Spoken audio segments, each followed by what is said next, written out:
First off super sir.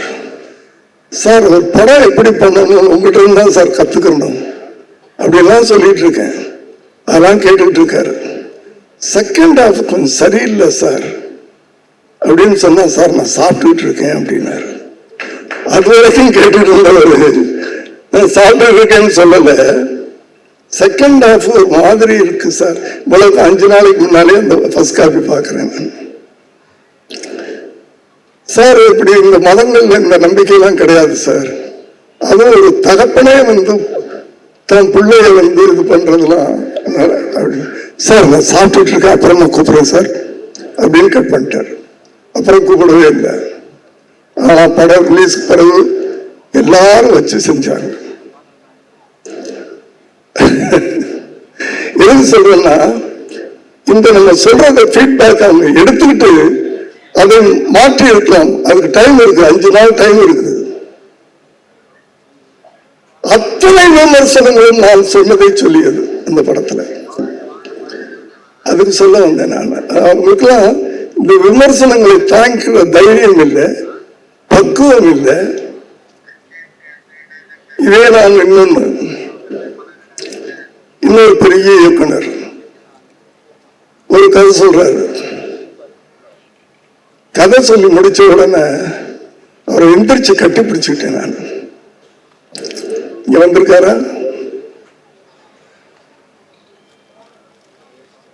துப்பாக்கி director. கட்டி பிடிச்சுக்கிட்டேன் நான். ஆனா கடைசியில் அதே மாதிரி ஒரு அசிஸ்டன்ட் டைரக்டரா ஒரு கேள்வி கேட்டேன். சார் கேட்கலாமா அப்படின்னு கேட்டேன். கேளுங்க சார் அப்படின்னா. இந்த படமே ஸ்லீப்பர் செல்ஸ் அப்படின்னு சொல்லி போட மாட்டீங்க. எனக்கு தெரியும் சார் ஸ்லீப்பர் செல்ஸ்னா யாருன்னு, பப்ளிக்கு தெரியுமா அப்படின்னு கேட்டேன். கேட்டுட்டு விட்டுட்டேன் அதோட. பட் படம் பார்க்கும்போது அதுக்குன்னு ஒரு சீன் வச்சிருந்தார். செகண்ட் ஹாஃப்ல அந்த ராஜீவ் காந்தியுடைய கொலை வழக்கை விசாரித்த ஐஎஸ் ஆபீசர் அவரை வச்சு ஒரு படம் பண்ணியிருந்தார். பெரிய டைரக்டர் கூட நம்ம சொன்னதை மைண்ட்ல வச்சுக்கிட்டு எனக்கு பதில் சொல்லாம திரைப்படத்துல பதில் சொல்லியிருக்காரு. அவருடைய பக்குவம் அது. நண்பர்கள் எல்லாருக்கும் என்னுடைய வணக்கம்.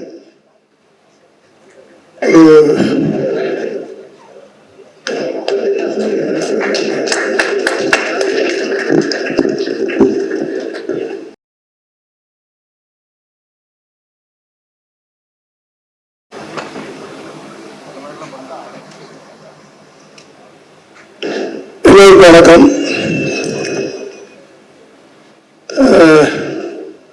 கடந்த 1.5 வருஷத்துக்கு மேல இருக்குன்னு நினைக்கிறேன்.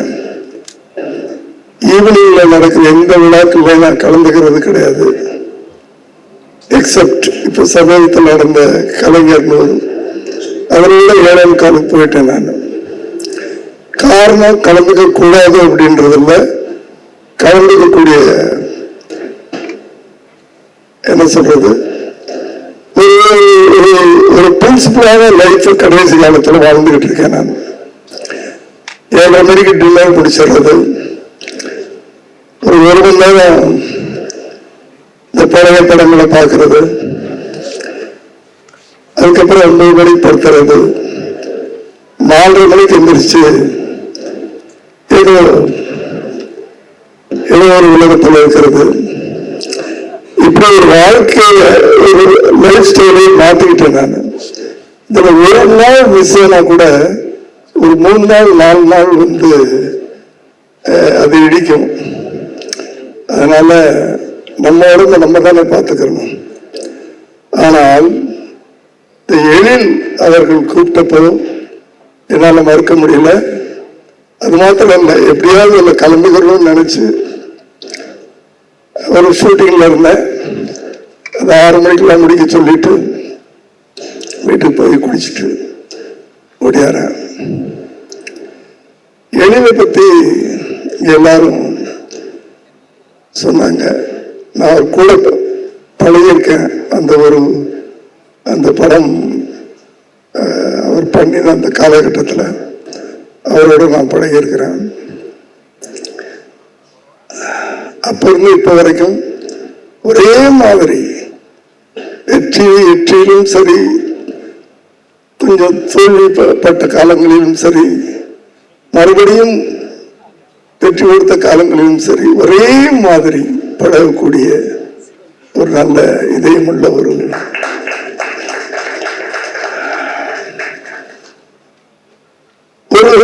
திரைப்படம்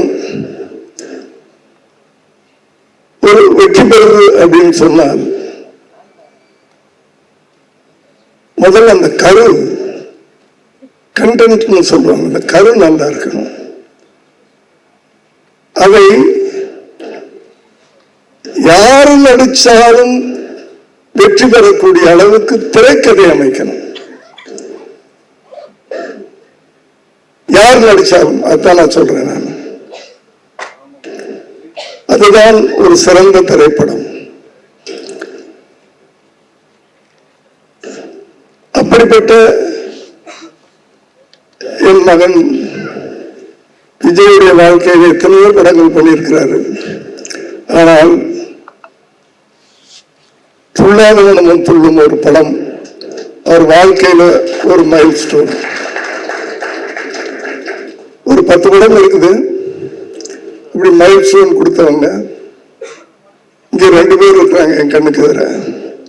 பேரரசு அவர்கள், எழில் அவர்கள். முதல்ல அவர்களுக்கு நன்றி. ஏன்னா எந்த ஒரு நடிகரும் மேல வர்றதுக்கு யார் ஆதாரம்னா இயக்குனர்கள்.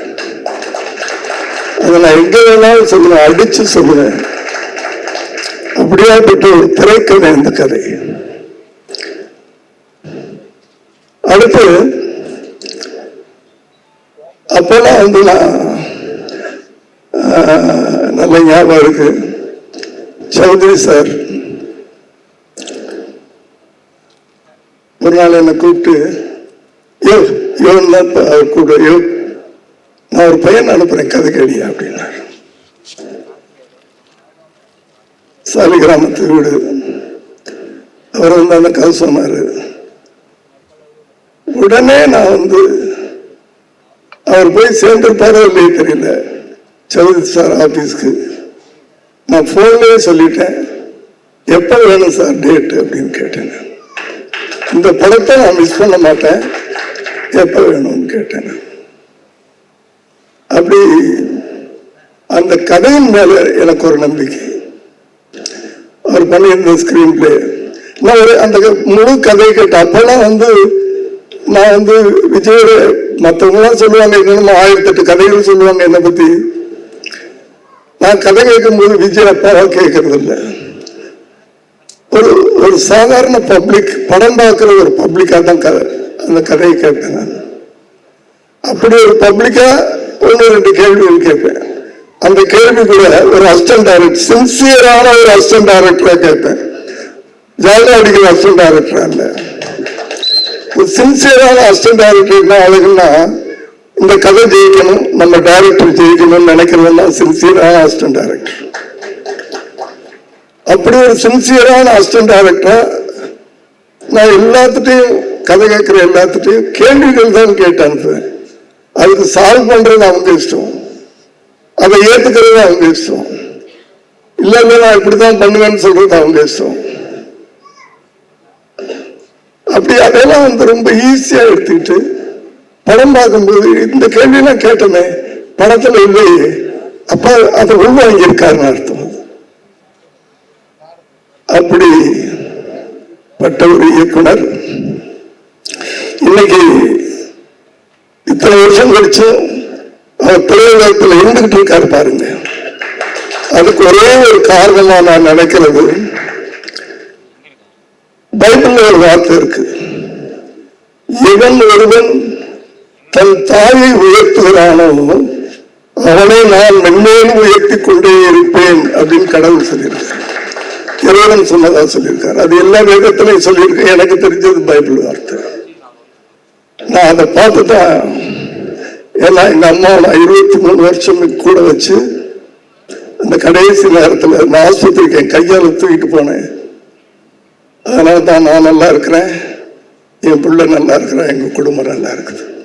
எழில் சார், தாயை நம்ம எங்க நம்ம உயர்த்துறோமோ கடவுள் நம்மளை உயர்த்திக்கிட்டே இருப்பாரு, எந்த மாற்று கருத்து இல்லை சார். ஏன்னா என் வாழ்க்கையில் நான் பார்த்தது இந்த இளைஞர்களுக்காக தான் நான் சொல்லிட்டு இருக்கேன். நமக்கு தெரிஞ்ச கடவுள், நமக்கு தெரிஞ்ச கடவுள், அந்த கடவுளை நம்ம எப்போது போற்றினாலும் தரும் சார். அது எந்த தாயா இருந்தாலும் சரி. எனக்கு அதனால அப்படி ஒரு திரைக்கதை, தப்பா எடுத்துக்காதீங்க, நம்ம மேடையில் வந்து எதையாவது சொல்லிடுவேன். இப்ப திரைக்கதைகளை யாரும் மரியாதை கொடுக்கறது இல்லை. ஒரு ஹீரோ கிடைச்சா போதும், எப்படினாலும் படம் பண்ணிடலாம். ஏன்னா இப்ப இருக்க ஆடியன்ஸ் அப்படின்னா ஹீரோவுக்காக படம் பார்க்க ஆரம்பிச்சுட்டாங்க. கதையை பத்திலாம் அவங்களுக்கு கவலையே இல்லை, ஸ்கிரீன் பிளே பத்தி கவலை இல்லை, அந்த ஹீரோவுக்காக படம் ஓடிடுது. சோ நம்ம பெரிய டைரக்டர், தப்பா எடுத்துக்காதீங்க, மனசுல இருக்கிறத சொல்றேன். அதே படங்கள் இன்னும் ஒரு கண்டென்ட் ஓரியன்டோட ஒரு நல்ல திரைக்கதையோட பண்ணா இன்னும் பல மடங்கு அந்த படங்களுக்கு வெற்றி கிடைக்கும்னு சொல்ல வர்றேன், வேற ஒண்ணும் இல்லை.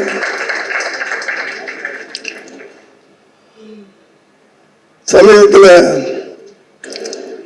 ஒரு படம் பார்த்துட்டு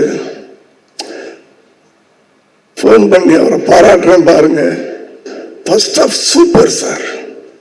சார் ஒரு படம் எப்படி பண்ணணும் உங்ககிட்ட இருந்தா சார் கத்துக்கணும் அப்படிலாம் சொல்லிட்டு இருக்கேன். அதெல்லாம் கேட்டுக்கிட்டு இருக்காரு. செகண்ட் ஹாஃப் கொஞ்சம் சரியில்லை சார் அப்படின்னு சொன்னா, சார் நான் சாப்பிட்டுட்டு இருக்கேன் அப்படின்னாரு. அது வரைக்கும் கேட்டுட்டு இருந்தவர் நான் சாப்பிட்டு இருக்கேன்னு சொல்லல, செகண்ட் ஹாஃப் ஒரு மாதிரி இருக்கு சார், உங்களுக்கு 5 நாளைக்கு முன்னாலே அந்த ஃபர்ஸ்ட் காப்பி பார்க்கிறேன் சார். இப்படி இந்த மதங்கள்ல இந்த நம்பிக்கையெல்லாம் கிடையாது சார். அது ஒரு தகப்பனே வந்து தன் பிள்ளைய வந்து இது பண்றதுலாம் சார் நான் சாப்பிட்டுட்டு இருக்கேன், அப்புறமா கூப்பிடுறேன் சார் அப்படின்னு கட் பண்ணிட்டார். அப்புறம் கூப்பிடவே இல்லை. ஆனா படம் ரிலீஸ் பிறகு எல்லாரும் வச்சு செஞ்சாங்க. எது சொல்றேன்னா, இந்த நம்ம சொல்றத ஃபீட்பேக் அவங்க எடுத்துக்கிட்டு அதை மாற்றி இருக்கலாம். அதுக்கு டைம் இருக்கு, 5 நாள் டைம் இருக்குது. அத்தனை விமர்சனங்களும் நான் சொன்னதை சொல்லியது அந்த படத்துல. அதுக்கு சொல்ல வந்தேன் நான். அவங்களுக்குலாம் இந்த விமர்சனங்களை தாங்கிக்கிற தைரியம் இல்லை, பக்குவம் இல்லை. இதே நான் இன்னொரு பெரிய இயக்குனர் ஒரு கதை சொல்றாரு. கதை சொல்லி முடிச்ச உடனே அவரை எந்திரிச்சு கட்டி பிடிச்சுக்கிட்டேன் நான். இங்க வந்திருக்காரா? துப்பாக்கி டைரக்டர். கட்டி பிடிச்சுக்கிட்டேன் நான். ஆனா கடைசியில் அதே மாதிரி ஒரு அசிஸ்டன்ட் டைரக்டரா ஒரு கேள்வி கேட்டேன். சார் கேட்கலாமா அப்படின்னு கேட்டேன். கேளுங்க சார் அப்படின்னாரு. இந்த படமே வந்து ஸ்லீப்பர் செல்ஸ் அப்படின்னு சொல்லி படம் பண்றீங்க, எனக்கு தெரியும் சார் ஸ்லீப்பர் செல்ஸ்னா யாருன்னு, பப்ளிக்கு தெரியுமா அப்படின்னு கேட்டேன். கேட்டுட்டு விட்டுட்டேன் அதோட. பட் படம் பார்க்கும்போது அதுக்குன்னு ஒரு சீன் வச்சிருந்தார். செகண்ட் ஹாஃப்ல அந்த ராஜீவ் காந்தியுடைய கொலை வழக்கை விசாரித்த ஐஎஸ் ஆபீசர், அவரை வச்சு ஒரு படம் பண்ணியிருந்தார். பெரிய பெரிய டைரக்டர் கூட நம்ம சொன்னதை மைண்ட்ல வச்சுக்கிட்டு எனக்கு பதில் சொல்லாம திரைப்படத்தில் பதில் சொல்லியிருக்காரு. அவருடைய பக்குவம் அது, அவருடைய பக்குவம். அதனால தான் இன்னைக்கு வரைக்கும் ஜெயிச்சுக்கிட்டே இருக்காரு. அது போல வருகின்ற இளைஞர்களுக்கு இந்த இடத்துல நான் சொல்றது எனக்கு வந்து தகுதி இருக்கின்ற நம்பிக்கைன்னு நான் சொல்றேன். ஒரு அப்பா ஸ்தானத்துல இல்ல ஒரு அண்ணன் ஸ்தானத்துல வருகின்ற இளைஞர்கள் வந்து ஒரு கண்டென்ட்டோட வாங்க. அடுத்தது உங்களுக்கு ஒரு பொறுப்பு உணர்ச்சி இருக்குது. ஒரு பொறுப்பு உணர்வுன்னு சொல்றோம்ல, அந்த காலத்துல ஒரு ரைட்டர் இருந்தாரு, திரைக்கதை ஒருத்தர் எழுதுவாரு, டைரக்டர் ஒருத்தர். இப்ப எல்லாமே நம்ம பண்றோம். இப்போ ஒரு எழுத்தாளர், ஒரு இயக்குனர்னா ஒரு நல்ல கண்டென்ட் போய் சேரணும். அந்த காலத்துல ஒரு 10 தலையை வெற்றியான வில்லன்னு சொல்லுவோம். இன்னைக்கு அதே காரியத்தை ஹீரோ பண்ண வைக்கிறீங்க. இது எப்படின்னு எனக்கு புரியல. இதை நம்ம கொண்டாடுறோம். இது எப்படி சினிமான்னு ஏத்துக்கிறோம்? நம்ம என்ன மெசேஜ் இளைஞர்களுக்கு சொல்ற? நீயும் கத்தி எடுத்துட்டு 10 பேர் வெட்டுனா, ஏன்னா இன்னைக்கு இளைஞர்கள் எப்படின்னா, ஹீரோ எந்த மாதிரி சட்டை போட்டுக்கிறாரோ அந்த மாதிரி சட்டை வாங்கிக்கிறாங்க, எந்த மாதிரி ஹேர் ஸ்டைல் வச்சுக்கிறாரோ அந்த மாதிரி ஹேர் ஸ்டைல் வச்சுக்கிறாங்க, ஹீரோ ஃபாலோ பண்றாங்க. அதனால் தயவு செய்து உங்களுக்கு கால தொட்டு கொண்டு கேட்டுக்கிறாங்க, நல்ல விஷயங்களை படங்களில் சொல்லுங்க. ஏதாவது ஒரு நல்ல மெசேஜ் இருக்கட்டும். 2.5 மணி நேரம் படம் பண்றோம், 3 மணி நேரம் இப்பெல்லாம் பண்றீங்க. 3 நிமிஷம் நல்ல விஷயத்த சொல்லுங்க தயவு பண்ணி பிளீஸ். இது வேற எந்த எண்ணத்துல சொல்லல. ஏன்னா இளைய பத்தி சொல்லும் போது நான் ஒரே ஒரு கேள்வி கேட்டிருக்கேன், அவருக்கு ஞாபகம் இருக்குன்னு நினைக்கிறேன். என்ன கேள்வி? நான் அந்த கேள்விக்கு படத்தில் பதில் சொன்னார், துள்ளாத மனம் துள்ளும்ல. அந்த பக்குவம் தான் வெள்ளி விழா கொண்டாடுற அந்த படம். அப்ப என்ன விஜய் வந்து பெரிய சூப்பர் ஸ்டாரா? இல்லை, அந்த கதை அவர் தூக்குச்சு. இன்னும் சொல்ல போனா அந்த படத்துக்கு பிறகுதான் கேரளாவில் விஜய்க்கு ஃபேன்ஸ் அதிகமானாங்க. நான் உண்மைகளை வந்து ஒத்துக்கிறது எந்த இடத்துலையும் நான் தயங்க மாட்டேன். நான் அப்படி ஒவ்வொரு இயக்குநர்களா வந்து நல்ல திரைக்கதை, அந்த திரைக்கதை அந்த படத்துல யார் நடித்திருந்தாலும் அது சில்வர் ஜூபிலி இருக்கும். அடிச்சு சொல்றேன் நான். இது வந்து மீடியாவில் எப்படி இருந்தாலும் எனக்கு கவலை இல்லை. அவங்க அதுக்குன்னு ஒரு கதை சொல்லி எழுதுறாங்க. ஏன்னா அவங்களுக்கு அதுக்கு அப்படி எழுதனா தானே யூஸ் கிடைக்கும். அதாவது கதை தான் நம்மளை வரும் சொல்றேன். இயக்குநர்கள் தான் ஒரு களிமண்ணை கூட ஒரு அழகான சிலையா மாற்றக்கூடிய சக்தி இயக்குநர்களுக்கு தான் அப்படின்றது மீண்டும் மீண்டும் நான் சொல்றேன். அந்த இயக்குநர்களை நான் திரும்ப கேட்டுக்கிறேன், அதுக்காகத்தான் கேட்டுக்கிறேன். உங்க கையில இருக்குது, உங்க கையில ஒவ்வொரு ஹீரோவும் கிடைக்கும் போது உருவாக்குற கடமை உங்ககிட்ட இருக்குது. அதே நேரத்தில் சமுதாயத்தின் மீது ஒரு பொறுப்புணர்ச்சி இருக்குது. அந்த பொறுப்புணர்ச்சி ஒரு ஹீரோ என்னென்ன பண்ணலாம் படத்துல. எம்ஜிஆருடைய தனி வாழ்க்கை யாருக்கும் தெரியாது. ஆனால் சினிமாவில் ஏதாவது ஒரு காட்சியில் அவர் தண்ணி அடிச்சு பார்த்துருக்கீங்களா? நான் சொல்றது ட்ரிங்க்ஸ், தண்ணின்னா வேற தானே. மதம் அருந்தி பார்த்துருக்கிறீங்களா ஒரு படத்துலயாவது? ஏன் அதை பண்ணல? அவரை ஃபாலோ பண்றதுக்கு கோடான கோடி தமிழர்கள் இருந்தாங்க, இளைஞர்கள் இருந்தாங்க. ஆகவே இதையெல்லாம் நீங்கள் எழுத்தாளர்கள், நீங்க தான் ஸ்கிரீன் பிளே பண்றீங்க, நீங்க தான் டைரக்ட் பண்றீங்க. தயவு செய்து இளைஞர்களை உருவாக்குகின்ற ஒரு சமூகத்தின் மீது அக்கறை உள்ள, மக்களின் மீது அன்பு கொள்ளக்கூடிய ஒரு இளைஞர்களை உருவாக்கணும்னா நீங்க இந்த ஹீரோக்களை அப்படி உருவாக்கணும். எங்கேயோ போயிட்டேன், சாரி. எழில் அவர்கள் இந்த படமும் ஒரு துள்ளாத முறையான இடையில் நிறைய ஒரு ஹியூமருக்கு வந்தாரு. ஹியூமர் தான் அப்படின்றது எனக்கு வந்து அது ஹியூமரா இருக்கட்டும், சென்டிமெண்டா இருக்கட்டும், அது ஆக்ஷனா இருக்கட்டும், எதுவாக இருந்தாலும் ஒழுங்கான ஸ்கிரீன் பிளே பண்ணால் அந்த படம் ஜெயிக்கும். காமெடி தான் ஜெயிக்கும், சென்டிமெண்ட் தான் ஜெயிக்கும், அதெல்லாம் எனக்கு தெரியாது.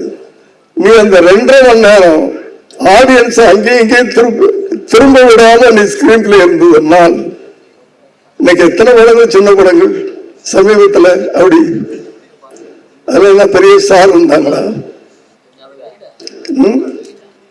அதனால திரைக்கதை தான். இன்னைக்கு எதை நம்பி ஒரு படம் எடுக்கிறாரு? ஒரு பெரிய ஸ்டார் இல்லை இருந்தாலும் ஒரு நல்ல நடிகரை வச்சு படம் எடுக்கிறார் விமல் அவர்கள். அது சொல்ல மறந்துட்டேன். விமல் அவர்கள் வந்து ஆரம்பகால படங்கள்லாம் நல்ல படங்கள் பண்ணிக்கிட்டு இருந்தாரு. இடையில சினிமா அப்படிதான் மேலே மேலே கீழே. சமயத்துல ஓடிடியில் ஒரு படம் பார்த்தேன், விலங்கு வெப் சீரிஸ் பார்த்தேன்.